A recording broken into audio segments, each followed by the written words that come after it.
আমরা যারা স্টুডেন্ট হিসেবে আসতে যাই আমাদের কনসার্নের অনেক বড় একটা ব্যাপার থাকে, সেটা হচ্ছে যে আমার এখানে ট্রান্সপোর্টেশন, লিভিং কস্ট এগুলো ঠিক কেমন হবে। ট্রান্সপোর্টেশন সম্পর্কে যদি একটু বলি, আমি হচ্ছে যে এই মুহূর্তে তিতুয়াংসা থেকে আসছি। আমার এক ফ্রেন্ড হচ্ছে যে তিতুয়াংসার ওদিকে থাকে, ওর সাথে তিতুয়াংসা পার্কে ঘুরতে গেছিলাম। তো এখান থেকে আসার সময় টোটাল সম্ভবত 4টা স্টেশন পড়ে। আমি যখন মেট্রো পাসটা কিনতে গেছি, ওদের মেট্রো পাসটা এরকম গোল হয় রেগুলার, যেটা ওইটা মনে হয় কার্ড সিস্টেম হয়। আমি এখন ওইটা নেই নাই, ভার্সিটি থেকে দিবে সেই জন্য।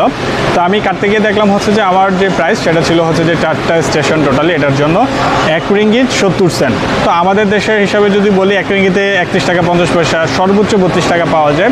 তো ওভারঅল হচ্ছে গিয়ে 50 টাকার মতোই একটা অ্যামাউন্ট আর কি। তো এটা কিন্তু খুব বেশি না। আমি যদি ঢাকার সাথে কম্পেয়ার করি, আমাদের ঢাকার যদি মেট্রো রেলে এরকম 4টা-5টা স্টেশনের জন্য কিন্তু এরকম 50-60 টাকার মতোই লাগে। সো ওভারঅল মিলে এটা বলা যেতে পারে ঢাকার মধ্যে একটা কস্ট। তো যারা আসতেছেন লিভিং কস্ট নিয়ে খুব একটা প্যারা খায়েন না, ট্রান্সপোর্টেশন নিয়ে খুব একটা প্যারা খায়েন না, মোটামুটি হচ্ছে যে আমাদের ঢাকার মতোই হবে। সো প্যারা নেন না। টাটা।